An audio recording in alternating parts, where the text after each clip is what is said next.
अंतर्राष्ट्रीय space station पर फंसी हुई एस्ट्रोनॉट सुनीता विलियम्स की धरती पर वापसी के बारे में एक बड़ी खबर सामने आई है।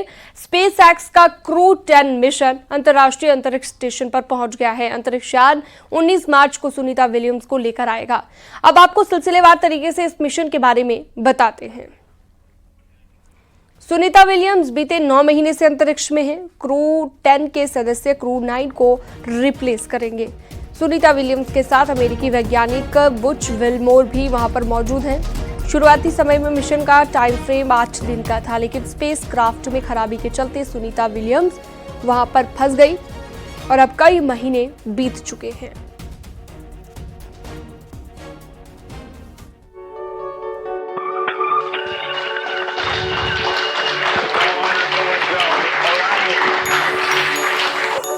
पिछले 9 महीने से भारतीय मूल की एस्ट्रोनॉट सुनीता विलियम्स अंतर्राष्ट्रीय अंतरिक्ष स्टेशन पर फंसी हुई हैं। उनकी वापसी की नासा की तरफ से कई बार कोशिश भी हुई, लेकिन वो कारगर नहीं हो पाई।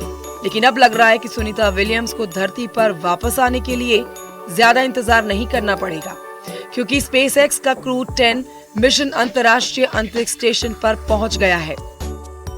दरअसल शुक्रवार को अमेरिका के टेक्सास से लॉन्च किया गया यान शनिवार की रात 9:30 बजे के बाद स्पेस स्टेशन पर पहुंचा। स्पेसएक्स की ड्रैगन कैप्सूल ने पृथ्वी से अंतर्राष्ट्रीय अंतरिक्ष स्टेशन तक की यात्रा करने में लगभग 28 घंटे से ज्यादा का वक्त लिया। इस यान में 4 एस्ट्रोनॉट शामिल हैं, जिनमें 2 अमेरिका, 1 रूस, 1 जापान के अंतरिक्ष यात्री हैं। क्रू 10 का मिशन शुरू में बुधवार शाम के लिए तय किया गया था, लेकिन कुछ तकनीकी दिक्कतों की वजह से इसे टाला गया। पूरी दुनिया की इस मिशन पर नजर है, क्योंकि जिस मिशन को महज 10 दिनों में धरती पर लौटना था, उसे 9 महीने हो चुके हैं। पिछले साल 5 जून को सुनीता विलियम्स और बैरी विलमोर को लेकर स्टारलाइनर अंतरिक्ष यान लॉन्च हुआ था, लेकिन तकनीकी खराबी की वजह से ये विमान दोनों को वापस नहीं ला पाया। इसमें 5 थ्रस्टर्स बंद हो गए थे, जो यान को दिशा देते हैं। इसमें हीलियम भी खत्म हो गया था। कई तरह की समस्याएं आने के बाद स्टारलाइनर अंतरिक्ष यान पिछले साल सितंबर में चालक दल के बिना धरती पर लौट आया था। 61 साल के विलमोर और 58 साल की सुनीता बोइंग स्टारलाइनर से स्पेस सेंटर पहुंचे थे। ये अपनी तरह की पहली उड़ान थी जिसमें यात्री सवार थे। हालांकि इसकी कुछ हफ्ते बाद स्पेसएक्स क्रू 9 भेजा गया, लेकिन तब भी दोनों की पृथ्वी पर वापसी संभव नहीं हो पाई। सुनीता विलियम्स अंतरिक्ष में लगातार लंबे समय तक ठहरने वाली पहली महिला बन गई हैं। 2006 से 2007 की पहली अंतरिक्ष यात्रा में 29 घंटे 17 मिनट तक चहलकदमी की। सुनीता विलियम्स की ये तीसरी अंतरिक्ष यात्रा है। तीनों यात्राओं को मिलाकर अब तक 9 बार स्पेस वॉक कर चुकी हैं। इस दौरान उन्होंने 62 घंटे 6 मिनट स्पेस वॉक में बिताए हैं। सुनीता विलियम्स भारतीय मूल की दूसरी अमेरिकी अंतरिक्ष यात्री हैं। वो नौसेना के रिटायर्ड पायलट हैं। कहा जाता है कि उन्होंने 30 अलग अलग विमानों में उड़ान भरी है। उम्मीद है कि दोनों इस बार पृथ्वी पर सफल लैंडिंग करेंगे। Bureau report, news 18। अंतरिक्ष से सुनीता की वापसी का मिशन जारी है। अब सवाल ये कि मिशन में शामिल 4 नए अंतरिक्ष यात्री आगे क्या करेंगे। साथ ही सुनीता और विलमोर को स्पेस स्टेशन पर आखिर क्यों भेजा गया था, इसका मकसद क्या था, इस रिपोर्ट में आपको दिखाते हैं।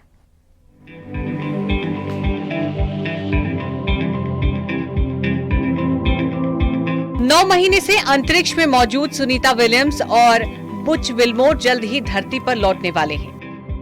उनकी वापसी के लिए नासा का क्रू 10 मिशन अंतर्राष्ट्रीय अंतरिक्ष स्टेशन पर पहुंच चुका है। ये मिशन फ्लोरिडा के कैनेडी स्पेस सेंटर से लॉन्च किया गया था, जिसमें 4 नए अंतरिक्ष यात्री शामिल हैं। इन यात्रियों का काम स्टेशन पर वैज्ञानिक प्रयोगों को आगे बढ़ाना और पुराने क्रू को बदलना होगा। एक सवाल हम सबके मन में उठता है कि आखिर इस मिशन का क्या उद्देश्य था। दोनों को स्पेस स्टेशन पर क्यों भेजा गया था। दरअसल सुनीता और बुच विलमोर बोइंग और नासा के joint crew flight test mission पर गए थे। इस मिशन का मुख्य उद्देश्य स्पेस क्राफ्ट की एस्ट्रोनॉट्स को स्पेस स्टेशन तक लेकर वापस लाने की क्षमता साबित करना था। एस्ट्रोनॉट्स को स्पेस स्टेशन पर 8 दिन में रिसर्च और कई एक्सपेरिमेंट भी करने थे। इस मिशन के दौरान उन्हें स्पेस क्राफ्ट को मैनुअली भी उड़ाना था। फ्लाइट टेस्ट से जुड़े कई तरह के ऑब्जेक्टिव को भी पूरे करने थे। इस मिशन में सुनीता स्पेस क्राफ्ट की पायलट थी। उनके साथ गए बुच विल्मोर इस मिशन के कमांडर थे। दोनों को इंटरनेशनल स्पेस सेंटर में 8 दिन रुकने के बाद वापस पृथ्वी पर आना था। लॉन्च के समय Boeing defence space and security के प्रेसिडेंट और सीईओ टेड कोलबर्ट ने इसे स्पेस रिसर्च के नए युग की शानदार शुरुआत बताया था। सुनीता और विल्मोर पहले एस्ट्रोनॉट हैं जो एटलस वी रॉकेट के जरिए स्पेस ट्रैवल पर भेजे गए। बताया तो ये भी जा रहा है कि धरती पर लौटने के बाद सुनीता और बुच विल्मोर बोइंग के शरीर में कुछ बदलाव आ सकते हैं। उन्हें वापस जमीन में चलने में थोड़ी असुविधा का सामना करना पड़ सकता है। दोनों अंतरिक्ष में 9 महीने बिता चुके हैं। ऐसे में पृथ्वी की ग्रेविटी से तालमेल बिठाना उनके लिए आसान नहीं है। नासा के पूर्व अंतरिक्ष यात्री लेराय चियाओ ने इसको लेकर कहा है कि ऐसा इसलिए होता है क्योंकि आप संतुलन नहीं बना पाते हैं। Bureau report, news 18।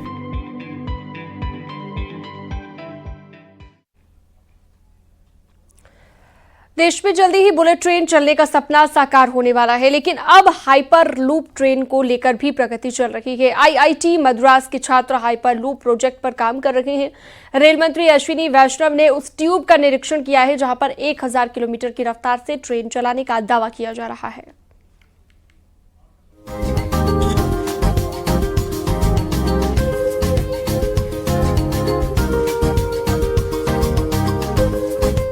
अभी तक आपने ट्रेन की स्पीड 100 या 150 किलोमीटर प्रति घंटा दौड़ने की बात सुनी होगी, लेकिन क्या आपने ये भी सुना है कि ट्रेन हवा में उड़ती या तैरती है और जिसकी रफ्तार 1000 किलोमीटर प्रति घंटा तक हो सकती है। IIT Madras hyper loop project पर काम कर रहा है, जो भारत के पब्लिक ट्रांसपोर्ट सिस्टम में एक क्रांति लाने वाला होगा। आईआईटी मद्रास की एक यंग इंजीनियर्स की टीम को इसके लिए रेलवे और इंडस्ट्री की तरफ से समर्थन मिल रहा है। हाइपर लूप का निर्माण किया गया है। ये पूरा हाइपर लूप फिलहाल करीब 400 मीटर लंबा है। इसमें जब ट्रेन चलती है तो वैक्यूम क्रिएट होता है और मैग्नेटिक लेविटेशन की मदद से ट्रेन ट्रैक पर चलने की बजाय उसके ऊपर उठकर चलने लगती है। होती है बुलेट ट्रेन की, लेकिन अब समय जो है आ गया है हाइपरलूप ट्रेन का। हाइपरलूप ट्रेन की अगर बात करें, जिसकी रफ्तार होगी तकरीबन 700 से 1000 किलोमीटर प्रति घंटा की रफ्तार से। हालांकि शुरुआती तौर पर 700 किलोमीटर प्रति घंटा की रफ्तार से इसको तैयार किया जा रहा है और इसकी तैयारी हो रही है तमिलनाडु स्थित आईआईटी इंस्टीट्यूट में। और देखा जा सकता है ये उसकी पहली संरचना है। ये पहला वीडियो आप देख रहे हैं कि किस तरह का ये होगा। और ये देखिए, ये जिस तरह से आपकी संरचना जो है वो बकायदा अंदर देखा जा सकता है कि बहुत ही खूबसूरत तरीके से बनाया गया है। और आपको देखा जाता है कि जनरली सामान्य तौर पे जो गोला आप देख रहे हैं, इसमें ये ट्रेन उड़ता हुआ नजर आएगा। अब आपको बताते हैं क्या है हाइपर लूप। हाइपर लूप तकनीक में खंभों के ऊपर ट्रांसपेरेंट ट्यूब बिछाई जाती है। इसके अंदर सिंगल बोगी हवा में तैरते हुए चलती है। ये ट्रेन चुंबकीय तकनीक से लैस ट्रैक पर दौड़ेगी। इसमें घर्षण बिल्कुल नहीं होता है। इसकी स्पीड 1100 से 1200 किलोमीटर प्रति घंटे पहुंच सकती है। स्टार्टअप जो है हमारी ही टीम आविष्कार हाइपरलूप के कुछ बच्चों ने मिलकर स्टार्ट करा था और कुछ प्रोफेसर जो है उनके मतलब उनके गाइडेंस में इस चीज को स्टार्ट किया है। और आज आप देख सकते हैं कि ये पॉड उन्होंने तैयार किया हुआ है और इसकी आप संरचना देख सकते हैं।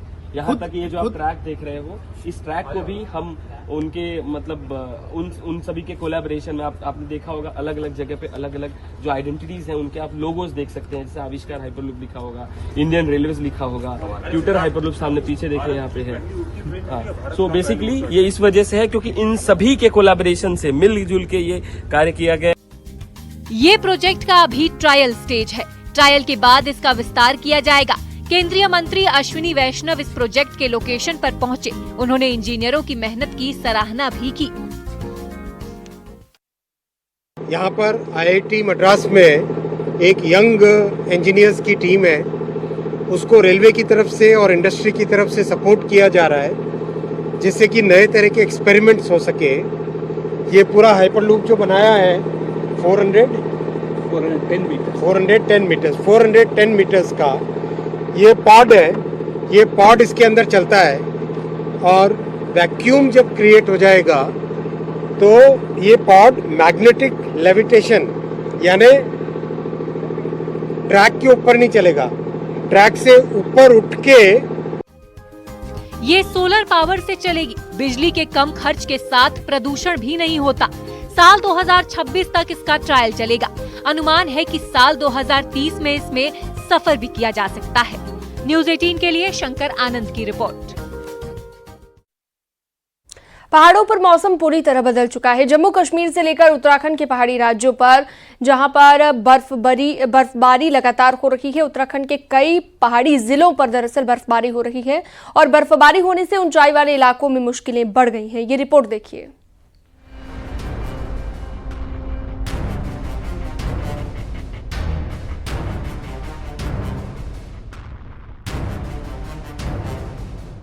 मार्च का आधा महीना बीत चुका है, लेकिन पहाड़ों पर बर्फबारी का सिलसिला चल रहा है। जम्मू कश्मीर के ऊंचाई वाले इलाकों में बर्फबारी से मौसम पूरी तरह बदल गया है। कुपवाड़ा के ऊपरी इलाकों में बारिश और बर्फबारी की वजह से हालात मुश्किल हो गए। कई इलाकों का संपर्क आपस में कट गया। मौसम खराब होने के कारण एडवाइजरी जारी की गई है। कई इलाकों में एवलांच का खतरा बना हुआ है। प्रशासन ने ऊपरी इलाकों में 17 मार्च को स्कूल बंद करने के निर्देश दिए। साथ ही सीमावर्ती इलाकों में लोगों को आवाजाही सीमित रखने की सलाह दी। सोनमर्ग से आई इन तस्वीरों को देखिए, जहां तक नजर जाएगी बस बर्फ ही दिखेगी। बर्फबारी से कई रास्ते बंद हैं, जिससे आवाजाही में दिक्कत आ रही है। सड़कों पर बर्फ की मोटी मोटी चादर चढ़ी हुई है। अब कुलगाम का हाल देखिए। घरों के बाहर बर्फ की मोटी मोटी चादर बिछी हुई है। हर तरफ बर्फ डेरा जमाए हुए है।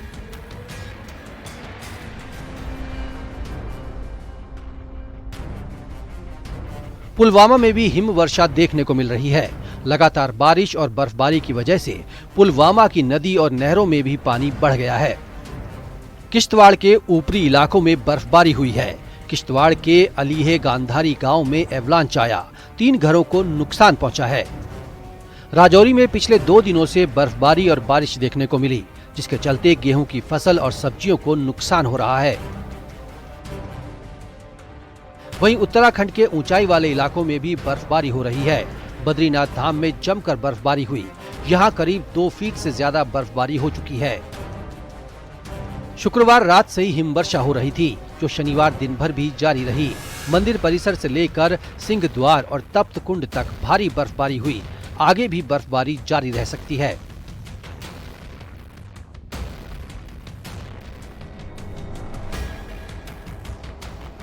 उत्तरकाशी में गंगोत्री हाईवे बंद है। झांगथांग ग्लेशियर आने से धराली से आगे हाईवे पूरी तरह से बंद हो गया। धराली से आगे बर्फ टूटकर हाईवे पर आ गई। बीआरओ की टीम बर्फ को हटाने में जुटी है। यमुनोत्री धाम भी बर्फ से ढका हुआ है। इसके अलावा गंगोत्री धाम, हर्षिल, मुखबा में भी बर्फबारी हुई। हिमाचल प्रदेश के लाहौल स्पीति में जबरदस्त बर्फबारी हुई है, जिससे यातायात पूरी तरह बाधित है। सड़कों से बर्फ हटाने का काम युद्ध स्तर पर चल रहा है। हिमाचल के चंबा से भूस्खलन की तस्वीर सामने आई है। यहां एक पुल का बड़ा हिस्सा क्षतिग्रस्त हो गया। Bureau report, news 18।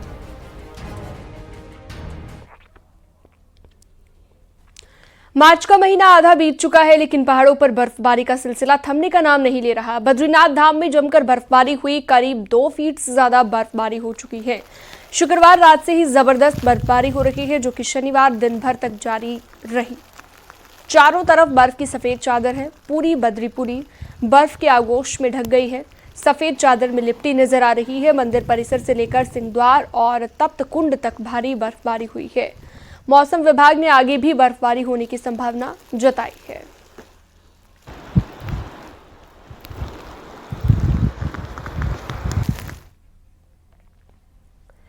उत्तरकाशी में गंगोत्री हाईवे बंद है। झांगथांग ग्लेशियर आने से धराली से आगे हाईवे पूरी तरह से बंद हो गया है। धराली से आगे बर्फ टूटकर हाईवे पर आ गई है। वहीं बीआरओ की टीम बर्फ को हटाने में जुटी है, लेकिन बर्फ ज्यादा होने की वजह से सड़क को खोलने में समय लग सकता है। पहाड़ों पर कई जगह पर भारी बर्फबारी भी हुई है।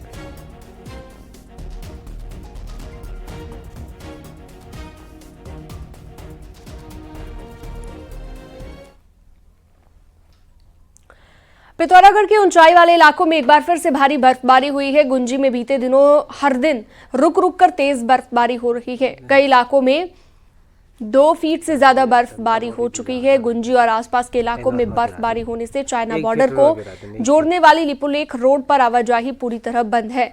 यहां पर व्यास घाटी के अलावा दारमा और मिलम घाटी में भी जमकर बर्फबारी हुई है।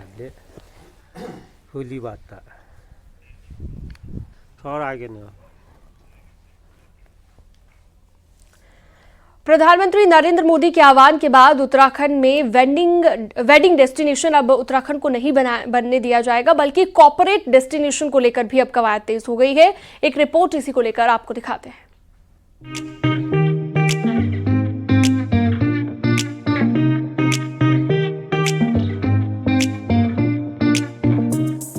प्रधानमंत्री नरेंद्र मोदी ने दिसंबर 2023 में देहरादून में आयोजित ग्लोबल इन्वेस्टर समिट में देशवासियों से अपील की थी कि वो विदेशों में जाने के बजाय उत्तराखंड में जाकर शादी समारोह आयोजित करें।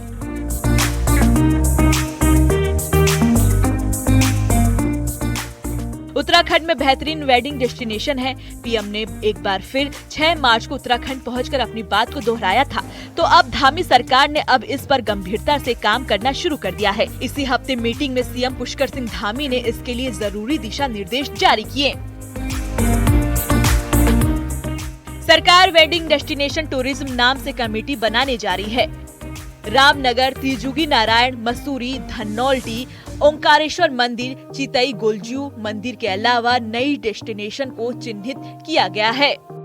वेडिंग डेस्टिनेशन के लिए सिंगल वेडिंग सिस्टम के तहत पोर्टल बनाने जा रही है। आदरणीय प्रधानमंत्री जी ने अभी मां गंगा के मायके मुखवा से सभी देशवासियों से भी अपील की है कि अब वेडिंग के लिए सबसे अच्छा स्थान देवभूमि उत्तराखंड है, तो उसके अनुरूप हम योजना बना रहे हैं कि हमारे यहाँ पर कुछ नए जोन, कुछ ऐसे स्थान जो हर दृष्टि से ठीक हों, वहाँ पर वेडिंग डेस्टिनेशन को और डेवलप किया जाए, वहाँ इंफ्रास्ट्रक्चर मजबूत किया जाए, लोगों को लाएंगे और जो वेडिंग इवेंट्स करते हैं उनके साथ भी यहाँ हम लोग बैठक करेंगे। आई थिंक मोदी जी और धामी जी दोनों ने मिलकर के काफ़ी सपोर्ट किया है और उनके वर्ड की वजह से ही मैंने तो बहुत अच्छी मूवमेंट यहाँ पे देखी है। पिछले दिनों में अभी भी बहुत सारे रिजॉर्ट्स जो बेस जिनका डेस्टिनेशन वेडिंग का ही बना हुआ है। आई थिंक सैकड़ों मैरिजेस इस रामनगर में अगर मैंने देखी हैं, इससे पहले दूसरी जगह देहरादून और मसूरी में भी देखी हैं। सिर्फ वेडिंग डेस्टिनेशन ही नहीं, सरकार कॉर्पोरेट डेस्टिनेशन के लिए भी रोड मैप तैयार कर रही है। इसके लिए सरकार event management association of India के साथ जल्द ही मीटिंग भी करने जा रही है। इसके तहत देश के नामी गिरामी वेडिंग प्लानर को उत्तराखंड की खूबसूरत लोकेशन की विजिट कराई जाएगी। हमने इसमें कुछ चिन्हित किए हैं, जैसे त्रिजुगी नारायण है। इसके साथ साथ हम चाहते हैं कि वेडिंग डेस्टिनेशन के साथ साथ कॉर्पोरेट डेस्टिनेशन भी हो। मैं इसलिए ये कहना चाहूंगा, मैंने माननीय मुख्यमंत्री जी से भी आग्रह किया, क्योंकि वेडिंग डेस्टिनेशन सीमित होते हैं, उसकी आपको पता है जब लगन और जो उसके समय होता है वो बड़ा सीमित होता है। बाकी समय हम कॉर्पोरेट डेस्टिनेशन कर सकते हैं। इसका पूरा जिम्मा पर्यटन विभाग को सौंपा गया है। पर्यटन विभाग युद्ध स्तर पर ड्राफ्टिंग के काम में जुटा हुआ है। सरकार का मानना है कि यदि उसने रोड, एयर कनेक्टिविटी जैसे बुनियादी ढांचे को मजबूत कर लिया तो ये राज्य की आर्थिक और रोजगार सृजन में माइलस्टोन साबित हो सकता है। रामनगर से गोविंद पाटनी के साथ देहरादून से सुनील नवप्रभात की रिपोर्ट।